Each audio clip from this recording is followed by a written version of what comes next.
جب انسان اللہ کے احکامات کی پیروی کرے گا اور اللہ کے دین کو اپنائے گا تو اس کو بہت ساری مشکلات آئیں گی، پریشانی آئیں گی، تکالیف آئیں گی، تو لہذا اب وہ ان تکالیف کے وقت گھبرائے گا نہیں، وہ اس کا دل کمزور نہیں پڑے گا، بلکہ وہ اپنے اللہ پر بھروسہ کرے گا کہ میں جس ذات پر جس ذات پر میں ایمان لے کر آیا ہوں وہ ذات بڑی ہے اور مجھے اس سے امید ہے۔ تو انسان اللہ کے طرف دوڑتا ہے، اللہ کی طرف آتا ہے اور امید کا دامن ہاتھ سے نہیں چھوڑتا ہے، اللہ کے علاوہ کسی اور سے امید لگاتا ہی نہیں، اور کسی اور کا وہ قصد اور ارادہ ہی نہیں کرتا، کسی کی جناب میں وہ پناہ نہیں پکڑتا، اور کسی کے سامنے اپنی حاجتیں نہیں رکھتا، بلکہ اسی اللہ کے سامنے اپنی حاجتیں رکھتا ہے، اور اللہ تعالی کا سے شوق اور رغبت رکھتا ہے۔ تو اب اس کو پتا ہے کہ بھی دنیا میں کوئی شخص ایسا ہے ہی نہیں جو اللہ سے بڑا ہو، اللہ سے زیادہ طاقتور ہو، اللہ سے زیادہ اختیارات کا مالک ہو، تو اللہ ہی ہے۔ تو لہذا وہ اپنے اللہ پر بھروسہ کرتا ہے اور اللہ کے سامنے جھکتا ہے، اللہ کی راہ میں کھڑا رہتا ہے، استقامت کا پہاڑ بن جاتا ہے، اس کے پائے ثبات میں کوئی جنبش نہیں آتی ہے۔ تو یہ شخص اپنے اللہ پر بھروسہ کرتا ہے، اور جو مادی وسائل اور انسانوں سے ڈر جائے، خوف کھا جائے، تو اس کا مطلب ہے اس کا اللہ پر بھروسہ کمزور ہوتا ہے۔ تو لہذا اہل ایمان کی ایک نشانی یہ ہے کہ وہ اپنے اللہ پر بھروسہ کرتے ہیں۔ چوتھی نشانی کیا ہے؟ وہ نماز قائم کرتے ہیں۔ پانچویں نشانی کیا ہے؟ جو ہم نے ان کو دیا اس میں سے خرچ کرتے ہیں۔ اب یہاں پر جو ہے نا رزقناہم، اس کا ایک معنی ہم رزق کرتے ہیں، اور رزق جب بھی بولا جاتا ہے تو رزق ہم مراد لیتے ہیں کھانے پینے والی چیزیں۔ تو اس کا یہ محدود مفہوم بہت محدود ہے، تو اس کا محدود بہت وسیع ہے کہ رزق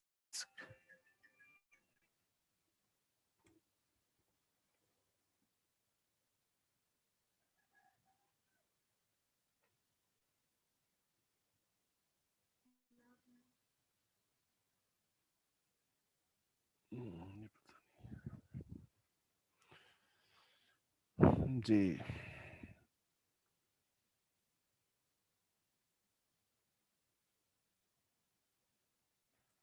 جی تو جو رزق ہے، رزق کا معنی ہوتا ہے رزق کا معنی جو بھی چیز اللہ پاک عطا فرماتا ہے اس میں سے خرچ کرنا۔ رزق کا معنی کیا؟ جو بھی اللہ پاک عطا فرماتا ہے اس میں سے خرچ کرنا۔ تو اب اللہ پاک نے انسان کو کیا صرف پیسے ہی دیے، دولت دیے، سونا چاندی دیا؟ نہیں، جو بھی اللہ نے دیا، اللہ پاک نے ہمیں شعور دیا ہے، اللہ پاک نے ہمیں علم دیا ہے، اس کی بنیاد پر کوئی ڈاکٹر ہے، کوئی انجینئر ہے، کوئی سائنسدان ہے، کوئی سیاستدان ہے، کوئی ماہر معاشیات ہے، کوئی لہذا جس بندے کے پاس جو بھی علم ہے، جو بھی فن ہے، جو بھی ہنر ہے، وہ اس کے ساتھ اللہ کے دین کو فائدہ پہنچاتا ہے، وہ اللہ کی راہ میں کرتا ہے، اللہ کے بندوں کے وہ کام آتا ہے۔ تو اس کا مطلب ہے جو ہم نے ان کو دیا اس میں سے وہ خرچ کرتے ہیں۔ صرف مال و دولت، روپیہ پیسہ دے کر کے سمجھ لینا میں نے حق ادا کر دیے، یہ نہیں ہے۔ اسلام کو سب سے زیادہ افراد کی ضرورت ہے، افرادی قوت کی ضرورت ہے، اور پھر ایسے افراد کہ جو اسلام کے لیے فنی مہارت رکھتے ہوں۔ آج جو اسلام کے مد مقابل کفار کے پاس جتنے بھی جدید وہ ٹیکنالوجی ہے، جدید ذرائع مواصلات ہیں، جدید ہتھیار ہیں، اور وہ جو بھی کچھ اس وقت جدید لوگوں کے پاس لوگوں نے اسلام کے مد مقابل، اسلام کے خلاف وہ بنا لیا ہے، لہذا اس کا مقابلہ کرنا، اس کے لیے اللہ نے جو کچھ دیا اس کو خرچ کرنا، ہاں یہ ہے پورا مفہوم اس کے اندر آتا ہے۔ تو پھر آگے فرمایا کہ اولئک هم المؤمنون حقا، یہی لوگ سچے مومن ہیں۔ یعنی کہ اب یہاں ایمان کی اللہ رب العالمین دے رہے ہیں کہ جن کے اندر یہ صفات ہے وہ سچے مومن ہیں، وہ سچے مومن ہیں۔ لہذا اب اس سے یہ بھی معلوم ہوا، مفہوم مخالف یہ نکلے گا، اب جن کے اندر یہ صفات نہیں ہے کہ اللہ کا ذکر کیا جائے، ان کے دل نہ ڈریں، آیات پڑھی جائیں تو ان کا ایمان نہ بڑھے، ان کا اللہ پر توکل کمزور ہو، وہ نماز نہ پڑھتے ہوں، اور جو اللہ نے اس میں سے خرچ نہ کرتے ہوں، تو اب جن کے اندر یہ صفات ہی ہیں یا تھوڑی ہیں، اس کا مطلب وہ سچے مومن نہیں ہے، ان کا ایمان کامل نہیں ہے، ان کو اصلاح کی بڑی ضرورت ہے۔ تو اچھا، اب اگر آگے جو فرمایا لہم درجات عند ربہم، ان کے لیے درجات ہیں ان کے رب کے پاس، تو ایک انعام،